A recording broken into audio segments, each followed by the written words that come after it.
The stranger did not move. That was the first thing Mirabelle noticed.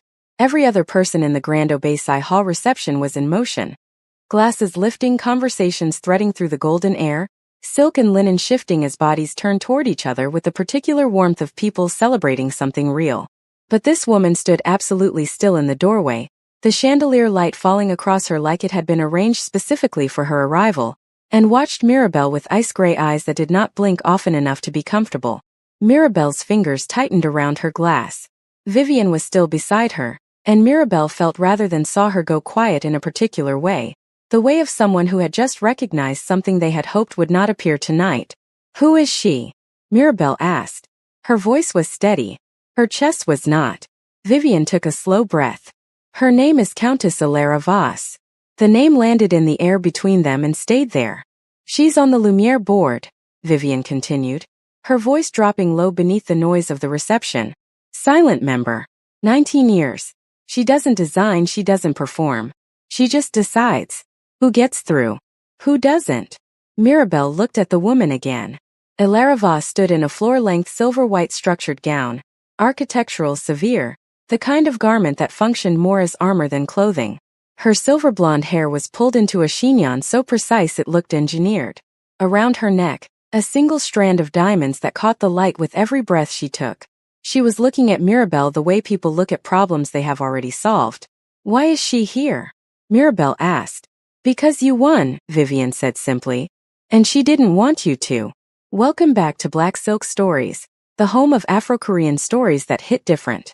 This is part 2 of Two Little Twins secretly recruited 7 celebrities, and this is where everything comes together.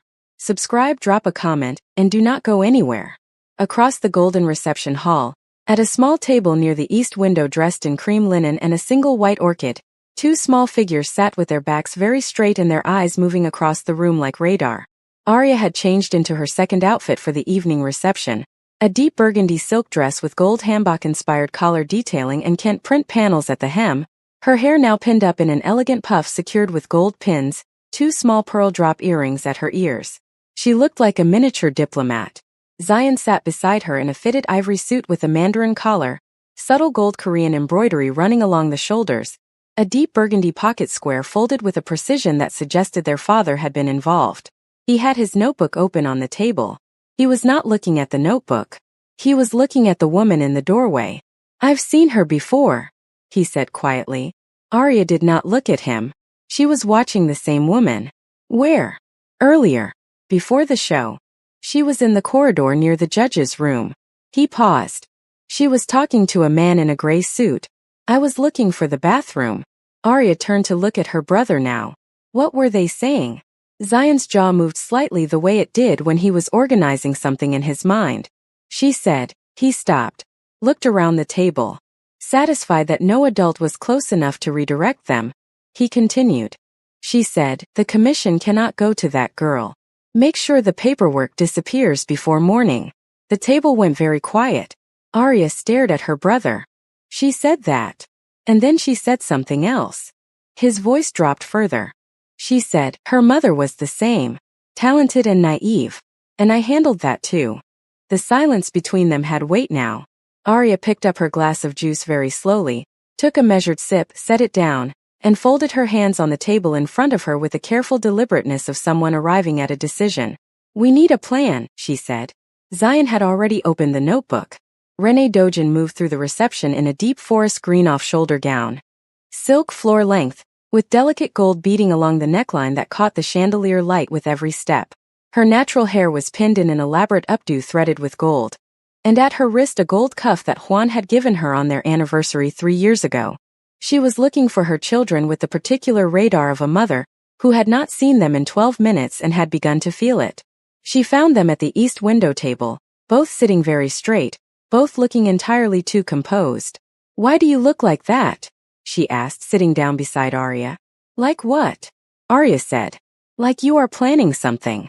"We're not planning anything," Zion said, closing the notebook.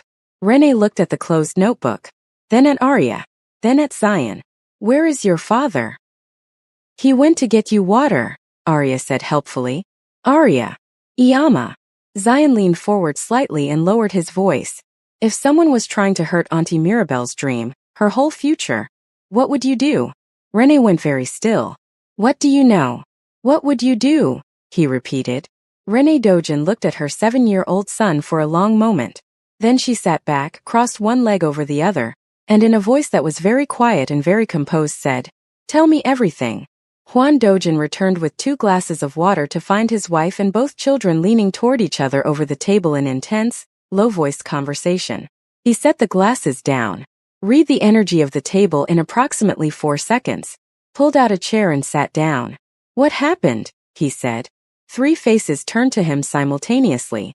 He looked at Zion. "Tell me." Zion told him. The telling took less than 90 seconds because Zion had already organized it in his mind and delivered it the way he delivered everything, precisely without drama, in the order that mattered. What he heard, what she said, what it meant. When Zion finished, the table was silent. Juan Dogen picked up his water glass, took a single slow sip, set it back down. His face had not changed, still the composed authority of a man who had built 3 companies before 40, but something behind his eyes had sharpened to a point. "The man in the gray suit," he said. "Did you see his face?" Zion nodded. He had gray hair, a red pin on his lapel. Juan looked across the reception hall slowly, scanning with the unhurried certainty of someone who knew exactly what they were looking for. He found him in 40 seconds. "That," he said quietly, "is Bernard Leclerc. He manages the Lumiere Commission contracts." He set his glass down. "And he has been afraid of me for 6 years because of a business deal I chose not to pursue. He knows I could have destroyed him and didn't." He straightened his jacket, a deep charcoal structured suit with fine gold Korean pattern detail along the lapels, an ivory pocket square, no tie. "He will not enjoy this conversation." Arya watched her father stand. "Appa." He looked at her. "Be scary," she said. The corner of Juan Dogen's mouth moved. Not quite a smile, but close. "I am always scary, Arya. I simply choose when to show it." He walked away from the table. Renee watched him go with the expression of a woman who had married exactly the right person. Across the hall, Mirabelle had not moved significantly from the window. She had put her glass down. Vivian was still beside her, and now Dominique Osei had appeared on her other side. A quiet, deliberate flanking that was not accidental. The 3 women stood together in the golden light, and from a distance they looked like they were simply talking. Up close, something more structured was happening. "She's going to approach you," Vivian said. "That's why she came.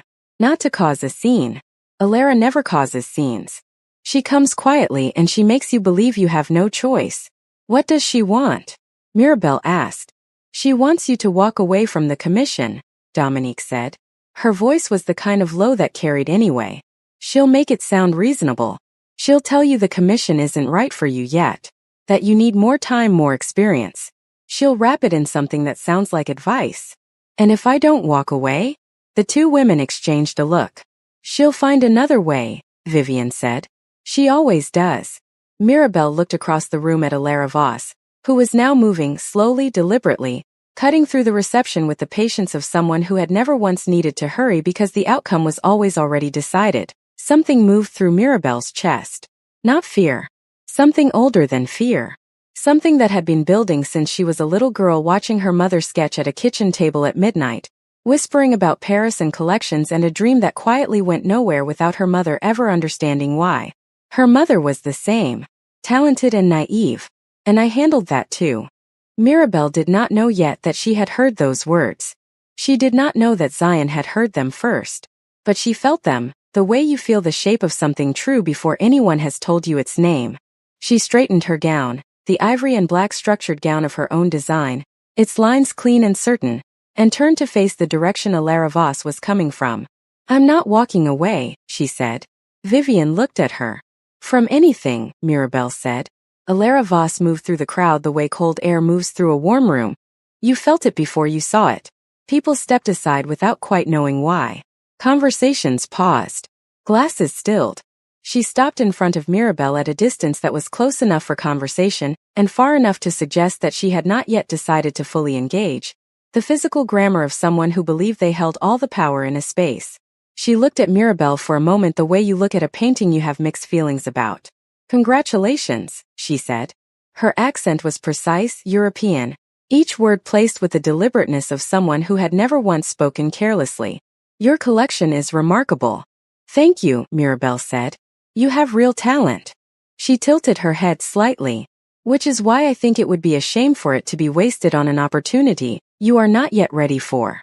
The reception noise continued around them. Nobody nearby was looking. But Vivian and Dominique, standing slightly back, were listening to every syllable. The commission, Mirabelle said. Not a question. Alara smiled. It was a precise smile. It reached nowhere near her eyes. You are young. You are independent. The commission requires infrastructure, industry relationships, a network that takes years to build properly. I have seen talented designers take it before they were ready and, a small pause, disappear. Or be made to disappear, Mirabelle said. Something shifted in Alara's face. Microscopic. But there. I'm simply offering guidance, Alara said smoothly. You offered my mother the same guidance, Mirabelle said. The reception seemed to hold its breath. Alara went very still. I don't know what you mean. I think you do. Mirabelle kept her voice even. She had not raised it. She had not needed to. Her name was Adiz. She entered the Lumiere 18 years ago. She made it to phase 2. She paused. And then she didn't.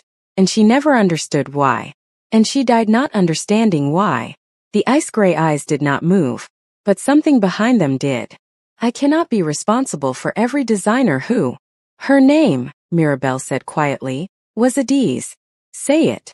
The silence between them was complete now. Whatever bubble of privacy the crowd had accidentally provided them had thickened into something deliberate. Alara Voss opened her mouth. And then a small voice came from somewhere below the sightline of both women. Excuse me. Both women looked down. Arya Dojin stood between them in her deep burgundy silk dress and gold hanbok collar, pearl drop earrings, gold pins holding her puff in place, looking up at Alara Voss with her large bright eyes and an expression of perfect, dangerous innocence. Beside her, Zion stood in his ivory mandarin collar suit, notebook open, burgundy pocket square perfect, looking up at Alara with the focused reasonable expression of someone who had arrived to conduct business. Alara stared at them. What? My name is Arya, Arya said pleasantly. And this is my brother Zion. We have some information that we think is very important and we think some people in this room should hear it. Alara looked from the children to Mirabelle and back. This is not. You said. Zion began, reading from his notebook in a clear, carrying voice that cut through the surrounding noise with the particular piercing quality of a child who has decided to be heard. The commission cannot go to that girl. Make sure the paperwork disappears before morning. The reception did not go quiet all at once. It went quiet in a wave, conversation by conversation, glass by glass, until the silence had spread from the east window outward through the entire hall like something dropped in still water. Alara Voss looked at this 7-year-old boy. He looked back at her without blinking. And then, Arya added helpfully, you said her mother was the same and that you handled that too. She tilted her head. We heard everything. We wrote it down. She gestured at the notebook. Zion has very good handwriting for his age. Zion held up the notebook so the open page was visible. His handwriting was, in fact, remarkably clear. The Grand Obeisai Hall had never been this quiet during a reception. Not in its 30-year history of hosting the most powerful people in global fashion. Not once. Because powerful people in elegant rooms are trained from birth to fill silence. With words, with laughter, with the performance of ease. Silence is for courtrooms and confessionals. Not galas. But the silence that Zion Dojin's voice had created by reading 11 words from a child's notebook was the kind that nobody in that room knew how to fill. Because everybody within hearing distance had heard it. And everybody within hearing distance understood exactly what it meant. Alara Voss stood in her silver-white armor gown and did not move. She was looking at the notebook. Something was happening behind her ice-gray eyes. A rapid private calculation of the kind that had served her for 19 years. Assessing. Measuring.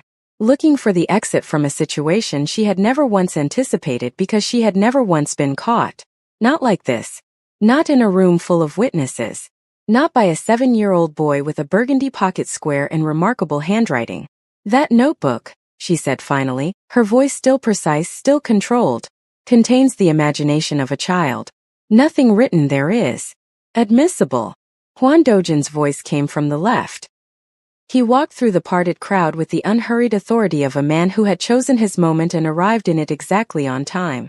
Beside him, slightly behind, was Bernard Leclerc, gray-haired, red lapel pin, the color entirely gone from his face, walking with the particular posture of a man who had just had a very specific conversation and had not enjoyed a single second of it. Juan stopped beside his children. He did not look at them yet. He was looking at Alara Voss with the quiet precision of someone who had already won, and was simply waiting for the other person to understand it. "Bernard," Juan said pleasantly, "would you like to tell the room what you told me 5 minutes ago? Or would you prefer I summarize?" Bernard Leclerc opened his mouth, closed it, looked at Alara, looked at the floor. The commission documentation for this year's Lumiere winner was, there were instructions given to me this evening to, he stopped, swallowed, to redirect the commission filing away from the announced winner. The wave of sound that moved through the room was not loud. It was the specific low sound of an entire industry understanding something simultaneously. Alara turned her ice-gray eyes to Bernard with an expression that could have frozen the fountain outside. He did not meet them. "Those instructions," Juan continued, still pleasant, still unhurried, "were given by Countess Voss. Bernard confirmed this to me directly. I have also, in the last 4 minutes, forwarded a recording of that confirmation to 3 members of the Lumiere's primary board, the competition's legal counsel, and 1 journalist whose name I think most people in this room would recognize." He adjusted his cuff. "The recording is very clear. Bernard has an unfortunately loud speaking voice when he is nervous."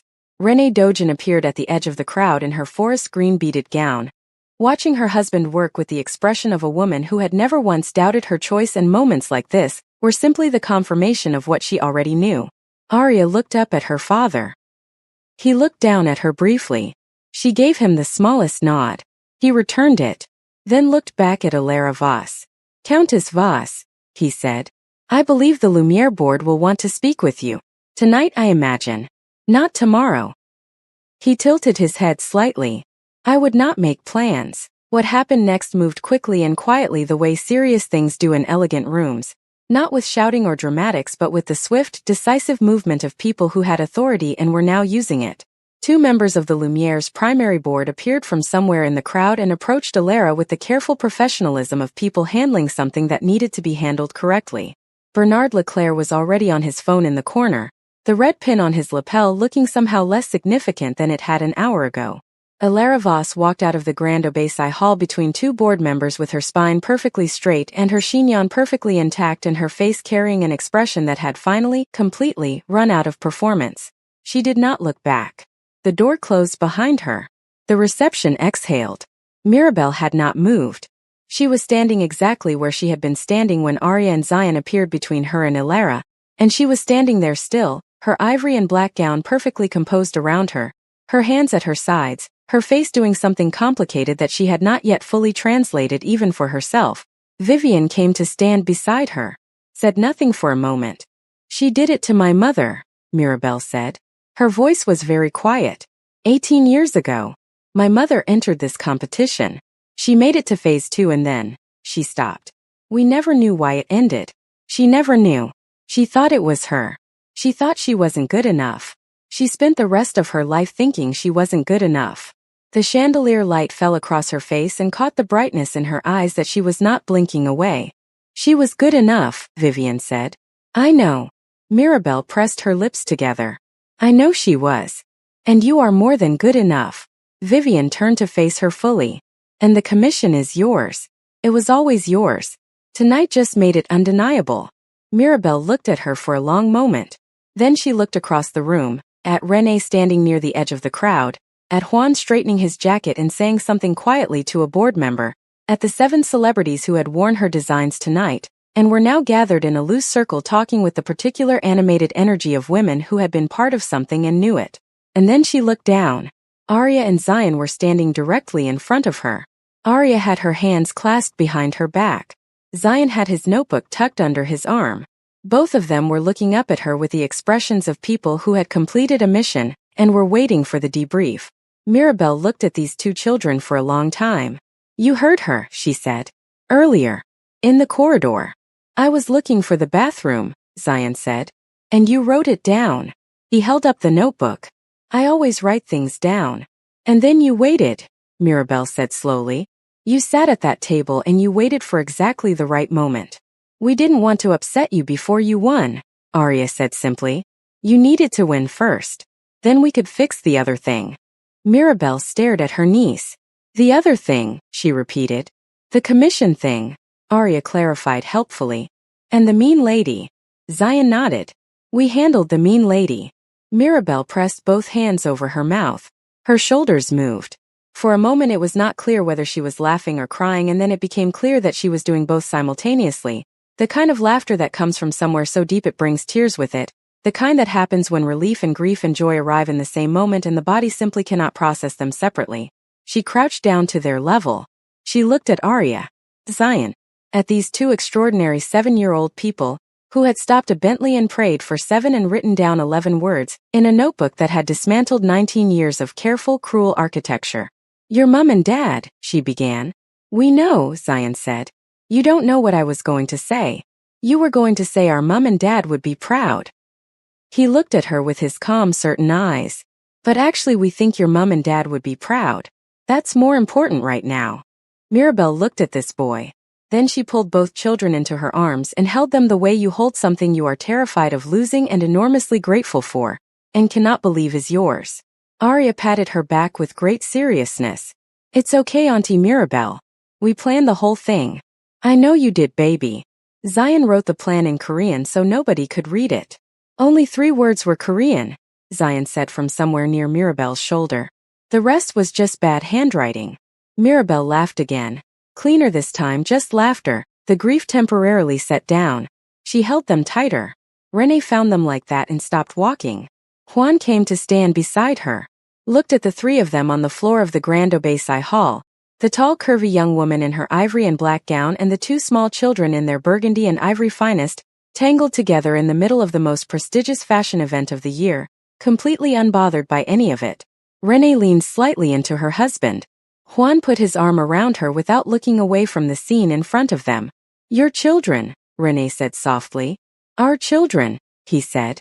The commission documents were signed 3 days later in a glass-walled office overlooking the city, with Vivian Carter sitting across the table from Mirabel as a witness, and Dominique Osei beside her, and the lead Lumiere board member, a tall Senegalese woman named Madame Koura Diop who had championed Mirabel's collection from the beginning, and who had been quietly furious about Alara Voss for longer than anyone knew, presiding over the signing with the satisfaction of someone correcting a very old wrong. Mirabel signed her name in full. Mirabel Adiz Okonkwo. She had added her mother's name to her signature 3 days ago, and had not told anyone yet. It was just there, quiet, present, permanent. Madame Koura looked at the signature. Then at Mirabel. Your mother's name? Yes. The older woman held her gaze for a moment. She would have been extraordinary. She was, Mirabel said, even without anyone knowing it. Alara Voss's removal from the Lumiere board was announced quietly through industry channels the following week. No drama. No public statement. The kind of exit that powerful institutions engineer when they need something to disappear without the disappearing becoming its own story. Bernard Leclerc resigned the same afternoon. The industry noticed. The industry always notices. But what the industry talked about, in studios and showrooms and the private group chats of editors and stylists and buyers, was not the exit. It was the collection. It was rooted. It was the midnight blue gown and the rust ochre suit and the ivory gown that moved like water. It was the 2 children who had walked that runway like they owned it. It was the Afro-Korean twins from a billionaire household who had stopped a Bentley, recruited 7 celebrities, and dismantled a 19-year conspiracy with a child's notebook and perfect timing. The story moved the way true stories move, person to person, city to city, unstoppable. 6 weeks after the gala, Mirabel opened her studio. Not the room in the Dojin house, though she would always love that room, would always feel her mother's presence in the morning light it collected. Her own studio. A wide, sun-filled space in the city with white walls and concrete floors and light that fell across everything with the clean generosity of a space that had been waiting for its purpose. The sign above the door read, Rooted. The opening was private, family only, which in Mirabel's world meant the people who had chosen to be. Renee arrived in a deep plum wrap coat over wide-leg trousers, pearl earrings, natural hair loose for the first time in months, falling in soft coils around her face. She walked through the studio slowly, touching nothing, looking at everything, and when she reached the back wall where Mirabelle had pinned the original sketches, the first ones, the ones drawn at 2 in the morning in the Dojin house with the fountain running outside, she stood very still for a long time. Juan arrived directly from a meeting in a deep navy overcoat over a crisp white shirt, the collar open for once, looking slightly less like a man who owned things and slightly more like a man who was happy about it. He shook Mirabelle's hand and then, unusually, pulled her briefly into a hug. He said nothing. He did not need to. Vivian came in a caramel and gold cord, white palazzo trousers, structured blazer, gold jewelry stacked at her wrist and throat, and stood in the center of the studio and turned slowly, taking it all in and said, "This is the beginning. Not the middle. The beginning." She pointed at Mirabelle. "Remember that." Dominique came in emerald green again, a deeply structured wrap dress this time, different from the gala but carrying the same authority, and brought with her Maylin and Yuna and Solange whose locks were down today, loose and extraordinary, and Jordan who was somehow even more remarkable in person in a casual setting, and Kate who laughed at something Zion said within 45 seconds of arriving, and did not fully stop laughing for several minutes. And the twins. Arya wore a mustard yellow dress with deep Kent print panels and white sneakers that she had negotiated very hard for and eventually won, her hair in 2 fresh puffs with mustard ribbon ties. She walked into the studio, looked around at everything, walked to the center of the space, and stood there with her arms out slightly and her face turned up toward the ceiling light. "It smells like new," she announced. "That's paint," Zion said. He was in a clean white shirt and dark trousers and his good trainers, hands in pockets, looking around with the assessing eyes of someone taking inventory. "And fabric. And possibility." Arya lowered her face and looked at him. "That's very poetic, Zion." "I know. Where did that come from?" "I've been reading more." Mirabelle watched them from the doorway of her studio. Her studio, those words still new enough to feel slightly unreal, and felt something settle in her chest that had not been settled in a very long time. Something quiet and certain and rooted. She was wearing her own design. A deep rust-structured midi dress with Ankara detail at the collar and cuffs, her long dark hair loose and falling gold earrings, no other jewelry. Simple. Intentional. Hers. She looked at the room full of people who had chosen her, who had been found by 2 small extraordinary children and delivered here by something that felt, on every level, like it had been arranged by forces larger than any of them. She thought about her mother at the kitchen table. Midnight. Sketches spread across the surface. Whispering about Paris. "Say it like you mean it." She said it, quietly to herself, in the doorway of the studio that bore her mother's philosophy as its name. "I am the best in the world." She meant it. Later, when the opening had softened into the warm noise of people who liked each other eating and talking in a beautiful space, Arya found Mirabelle standing near the window with a glass of water, the same posture, almost, as the gala night. But different. Entirely different. She stood beside her auntie and looked out at the city. "Are you happy?" Arya asked. Mirabelle looked down at her. "Yes. Really happy. Not just okay happy. Really happy." She crouched down. "Are you?" Arya considered this with her characteristic seriousness. "Yes. But I have one complaint." "What's that?" "You never made me a runway outfit for the studio opening." Mirabelle looked at the mustard dress and the white sneakers and the Kent panels and the ribbon ties. "That is a Mirabelle Okonkwo original and you know it." Arya looked down at herself. "Back up. The sneakers were my idea." "The sneakers were your negotiation." "Same thing." Mirabelle smiled. Full and real and unguarded. Arya smiled back with her round cheeks and her bright eyes and the one ribbon tie that had already come slightly loose. Across the room Zion was showing Vivian Carter his notebook. She was reading it with genuine attention, asking him questions, and he was answering them with the composed precision of someone who expected to be taken seriously and generally was. "He's going to be terrifying when he grows up," Vivian said to Renee later. "He's terrifying now," Renee said pleasantly. "We're managing it." That evening, after the guests had gone and the studio was quiet, Mirabelle sat alone on the floor of rooted with the lights low and her sketchbook open on her lap. She drew. Not for the commission, though the commission work had already begun, already alive in her mind in ways that kept her up at night with excitement rather than dread. Not for anyone yet. Just for herself. The way she had always drawn since she was small, since her mother had put a pencil in her hand and said, "Show me what you see." She drew two small figures. A girl with two puffs. A boy with a notebook. She drew them standing in front of a gate. She drew a Bentley. She wrote underneath it, in her own handwriting, in letters that were not as even as Zion's but were entirely her own. They came. They prayed. They stopped the car. And everything changed. She looked at it for a long time. Then she turned to a fresh page. And she began. The end. And that is the complete story of two little twins secretly recruited 7 celebrities. Afro-Korean story. Two little twins. 7 celebrities. One dream that was never going to be stopped. Thank you for watching Black Silk Stories, the home of Afro-Korean stories that hit different. If this story moved you, share it with someone who needs to believe in their dream today. Subscribe, drop a comment, and tell us, what did Arya and Zion make you feel? We will see you for the next story. Black Silk Stories, where every thread has a story, and every story hits different.